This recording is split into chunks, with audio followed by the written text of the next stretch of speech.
Hi, I'm Paul McCartney. I've often said if slaughterhouses had glass walls, everyone would be vegetarian.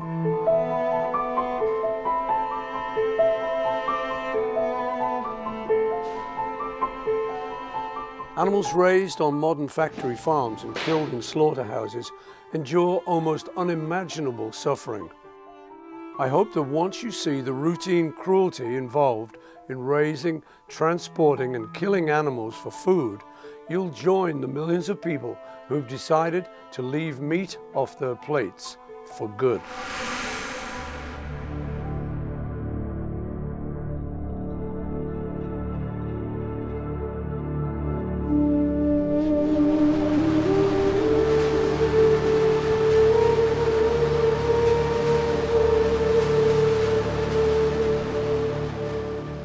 Chickens and turkeys are arguably the most abused animals on the face of the planet.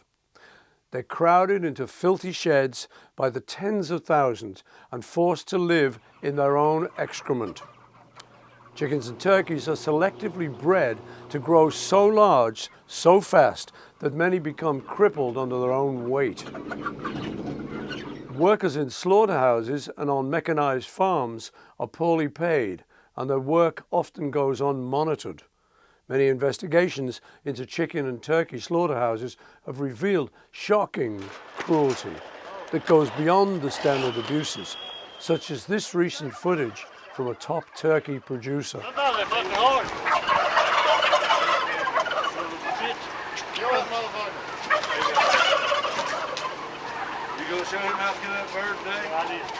Hens used by the egg industry are crammed into cages so small that they can't do anything that is natural or important to them, not even spread a single wing. The ends of their sensitive beaks are cut off with a hot blade, causing chronic pain that studies have shown lasts for more than a month. Chickens are intelligent animals whose ability to reason in some instances is greater than that of dogs and children. Chickens are also very social animals with an elaborate pecking order or social ranking system. Yet hens used by the egg industry are confined to tiny cages for their entire lives. This causes their muscles to waste away and their bones to deteriorate and break from lack of use. Their feet become lacerated and their bodies bruised and cut from standing on wire for 18 months before they're sent to the slaughterhouse. At the end of their miserable lives, chickens and turkeys are forcefully packed into crowded cages and transported for hours through all types of weather conditions without food or water.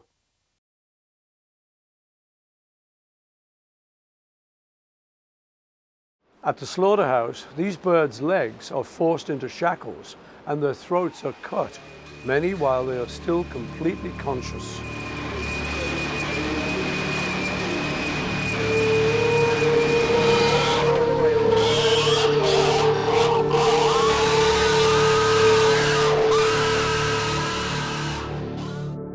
Pigs are more intelligent than dogs, even outperforming some primates on a variety of tasks, such as operating interactive video games. They have cognitive abilities beyond those of 3-year-old human children. Yet, on factory farms, they are imprisoned in crowded, filthy conditions. And many will go insane from the stress, abuse, and complete lack of mental stimulation. Breeding sows are treated like machines, forced to churn out litter after litter. They give birth in barren stalls without enough room even to nuzzle their piglets. Yes. Yes. Brains. Conditions are so dismal in today's pig breeding facilities that the sickness and death of piglets is common and considered acceptable by the industry.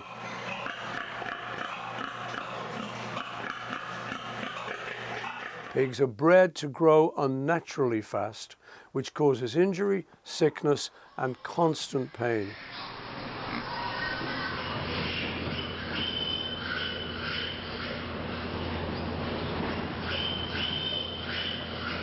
They are then subjected to grueling transport before being killed. Stunning by the electrical tongue method is unreliable, which means that many pigs remain completely conscious while their throats are cut.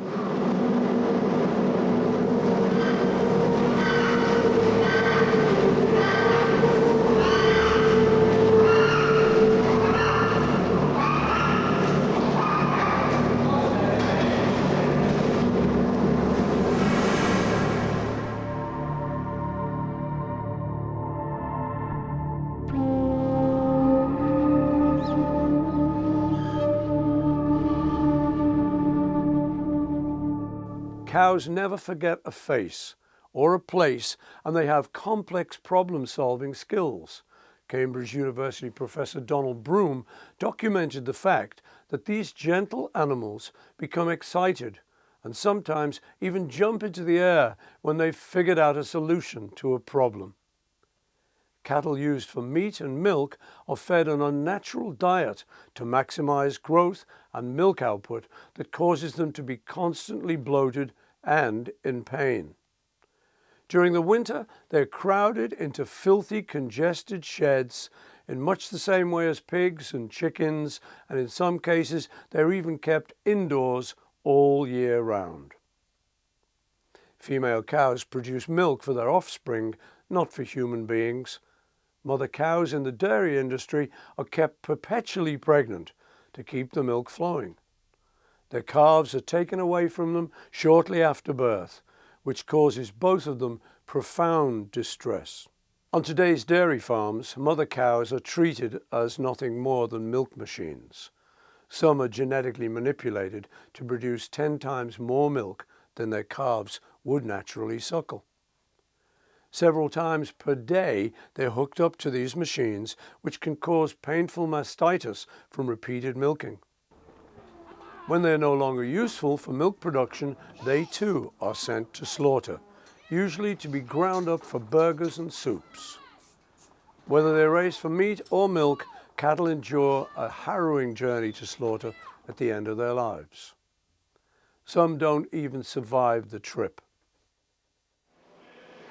As with pigs, the stun gun is often ineffective, causing even more agony. Ritual slaughter is at least as cruel as conventional slaughter methods. The meat from these animals was certified as kosher by the largest kosher certifier in the world, the Orthodox Union.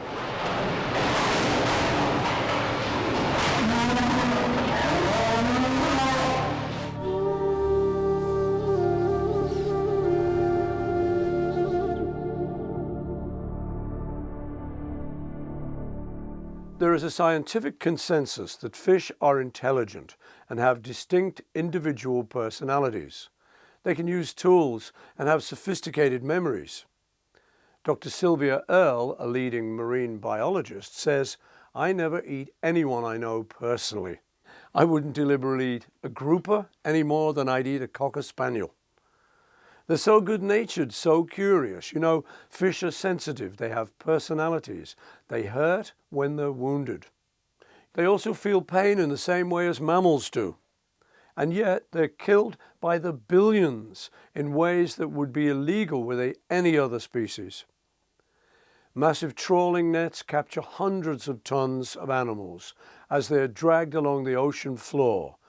And when they're hauled onto the ships, the animals suffer from decompression, are suffocated, or are crushed under the massive weight of all the other bodies. Dolphins, whales, turtles, and non-target fish, or what the fishing industry calls bycatch, are all routinely snared by hooks and entangled in nets, their bodies dumped back into the ocean.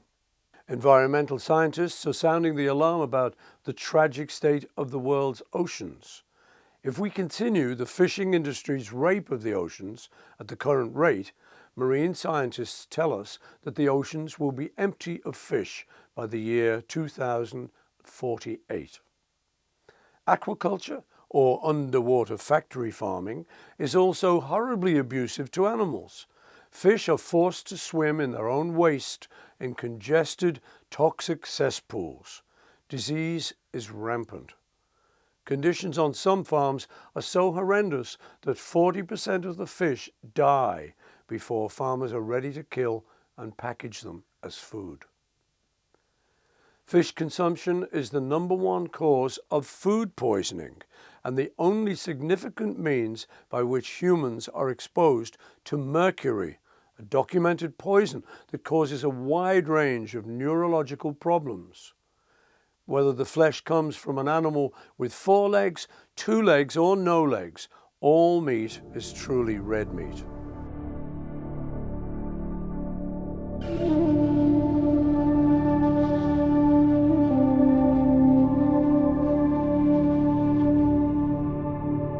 Modern meat production is responsible for recent outbreaks of mad cow disease, SARS, bird flu, and other diseases.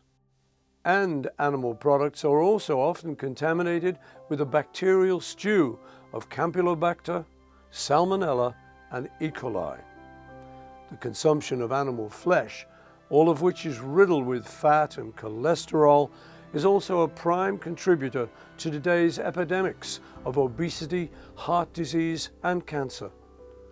Studies show that vegetarians are less prone to all of these diseases. And if you care about the environment, please know that according to United Nations scientists, eating meat is one of the top contributors to land degradation, water shortages, and air and water pollution. If we care about the environment, cutting meat out of our diet is the most important action we can take. It is only prejudice that allows anyone to think there's a difference between abusing a cat and abusing a chicken, or abusing a dog and abusing a pig. Suffering is suffering, no matter how you slice it. Eating meat is bad for our health, it's bad for the environment, and it directly supports appalling cruelty to animals. The decision is yours. Please make the compassionate choice. And please share this with a friend. Thank you.